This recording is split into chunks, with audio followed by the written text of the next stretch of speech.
So I wanted to share with you the process that I've been using to provide immediate feedback for my first grade students during our reading fluency portion of our lesson.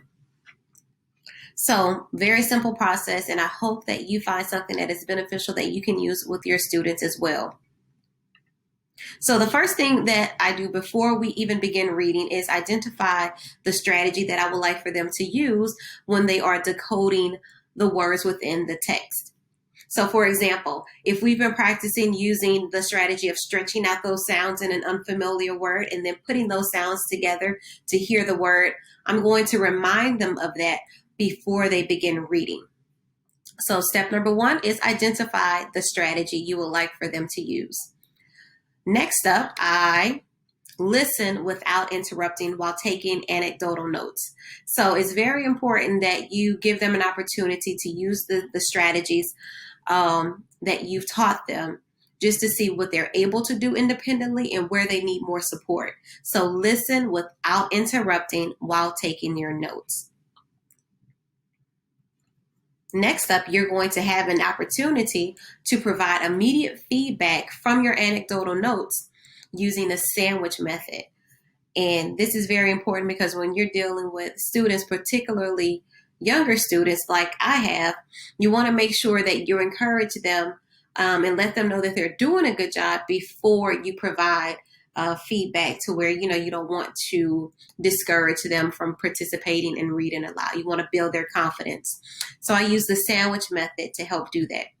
And so the sandwich method simply is you provide a compliment first, then correcting feedback, and then you close with a compliment.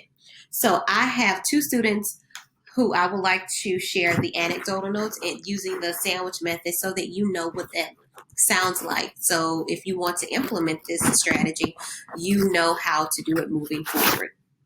So student number one, I have decodes but does not blend before moving to next word. So how I would address that using provide the feedback using the sandwich method is I would say, hey, great job doing X, Y, and Z. Make sure you compliment something that they did really well, even if it was just reading aloud so that you can hear them using their voice.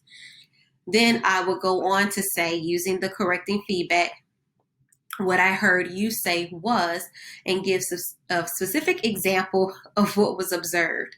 So what I normally do is I will reread the text that they just read exactly how they read it, because often than not, they don't even know or realize what they're doing because they're more focused on getting it right than, kind of being in the moment of what they're actually doing. So I would reread that text as they read it. So for example, this student remembers she decodes but does not blend before moving to the next word. So what that sounds like is I went to Kong.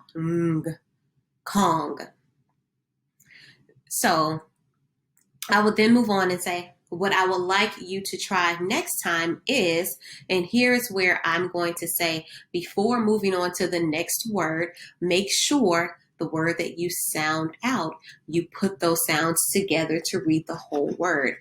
And then I move on and say, what I mean by that is, and I model that expectation. So what that sounds like is, I went to Hong Kong.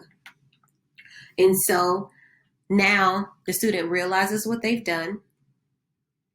You have provided them a goal for next time, and you gave them an example of what that expectation sounds like, right?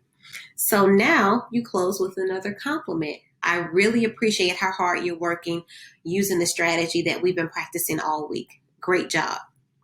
Sandwich method. Compliment, correcting feedback, compliment.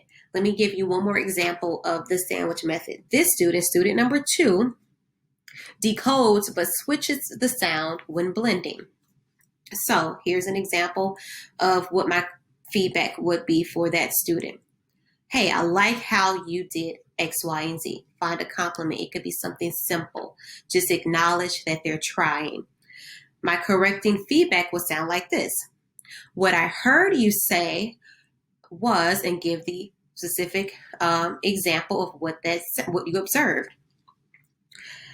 I went to Gong Kong. So remember, this student decodes but switches sounds when blending. So now I'm going to give them a goal for next time. So what I would like for you to try next time is, how about before moving on to the next word, it's okay if you say those sounds, stretch that word out more than once until you can hear the whole word. So what I mean by that is, I went to Hong Kong. So I really appreciate you working really, really hard to use the strategy that we've been practicing. So now that I have